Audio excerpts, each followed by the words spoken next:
কথা ধারাবাহিকের আজকের পর্বে আপনারা দেখতে চলেছেন যে কর্তা দাদুর বাড়ি না ফেরা সবাই তো খুব চিন্তা করতে থাকে। ঠিক সেই সময় বাড়ির সবাই মিলে যখন খুঁজতে বেরোবে কর্তা দাদুকে, ঠিক সেই সময় কর্তা দাদু বাড়িতে আসেন আর ওনার হাতে আলাদা আলাদা সব বাজার। কর্তা দিদা তখন জিজ্ঞেস করে এসব দেখে, কি ব্যাপার, তুমি আজকে আমাকে না বলে এইসব নিয়ে এসেছো, আমাকে তো বলে যাওনি। তখন কর্তা দাদু তখন বলে, আমি কারোর সাথে কোনো কথা বলতে চাই না, আজ থেকে আমি মৌন ব্রত করব, আর আজ থেকে আমি নিজের রান্না নিজে করে খাবো, কাউকে আমার প্রয়োজন নেই।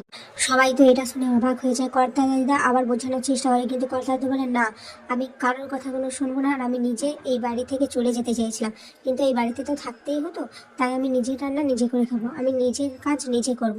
পাঠক ঠাকুরের সঙ্গে যখন আমার ঝগড়া হয়েছিল তোমরা কেউ আমার পাশে ছিলে না। ছোটকা তখন বলে, দেখো বাবা, আজকের দিনে দাঁড়িয়ে তুমি এসব পুরোনো দিনের মানসিকতা বদলাও। আজ 2025, এখন যদি মেয়েরা না বাড়ির বাইরে যে কাজ করে নিজেদের কেরিয়ার না করে তাহলে কিভাবে চলবে বলো তো? এই ধারণাগুলো তোমার পাল্টানো উচিত বাবা। কর্তা হয়তো তো রেগে যায়, বলে, আমি কারোর কোনো কথা শুনতে চাই না। ঠিক তখনই চিত্রা বলে, বাবা একদম ঠিক কথাই বলেছে। কেন কথা আর এভি এভাবে নিজেদের সব পূরণ করতে চাইবে? কেন বাড়ির সবার আমতে যে এভাবে কাজ করবে? কথা, আমারও তো অনেক কিছু ইচ্ছে ছিল, কিন্তু আমি তো করতে পারিনি। চিত্রা তো এভাবে কর্তা দাদুর মনটা আরো পিছিয়ে দেওয়ার চেষ্টা করে। লেখা তখন বলে, মেজো বৌদি, যা আগে হয়নি সেটা এখন হবে না, তার তো কোনো মানে নেই, তাই না? কর্তা দাদুকে বোঝানোর চেষ্টা করে। এরপর কর্তা দাদু কারোর সাথে কোনো কথা না বলে ঘরে যে দরজা লাগিয়ে দেয়, আর এই সমস্ত কিছু কথা অগ্নির কাছে যে অগ্নিকে জানায়। অগ্নি তো নিজের রুমে কাজ করছিল। এভি তখন বলে, এইসব ওনার ইমোশনাল ব্ল্যাকমেল, বুঝতে পারছিস না? কিন্তু যাই করুক না কেন উনি, তুই কিন্তু ওনার কথায় সাড়া দিবি না। তোকে ইন্ডিপেন্ডেন্ট হতে হবে, তোকে স্বপ্ন পূরণ করতে হবে নিজের।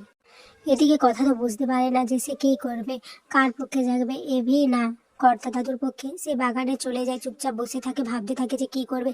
ঠিক তখনই কর্তা দিদা কথার কাছে আসে। কর্তা দিদা কথাকে বলে, দেখো কথা মা, তোমার কর্তা দাদু আর আমার দাদু ভাই যেভাবে আমাদের জীবনটা অতিষ্ঠ করেছে, দুজনের ঝামেলা আমরা তো পড়ে যাচ্ছি মাঝখানে। এই ঝামেলা থেকে তোমাকেই আমাদের মুক্ত করতে হবে। আমি জানি তুমি পারবে, অনেক অসাধ্য সাধন করেছো তুমি, তাই আমি জানি যে তুমি পারবে। কথা তখন বলে, আমি বুঝতে পারছি না কর্তা দিদা যে আমি কি করব। এরপর কথা ভাবতে থাকে যে কিভাবে সে সমস্ত কিছু ঠিক করবে, কিভাবে দাদু নাতির ঝামেলা সে মেটাবে। এদিকে অগ্নি তো রাগে কোথাও একটা চলে যায়, কথা আটকানোর চেষ্টা করে, কিন্তু সে কারোর কথাই শোনে না। এরপর কথা বড় কর্তা দাদুকে ফোন করে, কিন্তু উনি তো ফোন তো রিসিভ করছে না। এরপর কথা কিছু একটা ভাবছিল, সেই মুহূর্তে জুনি আসে। জুনি বলে, কি রে কথা, কি ভাবছিস? এরপর কথা নিজে দুটো আঙুল দেওয়ার বলে, জুনি একটা ধর তো।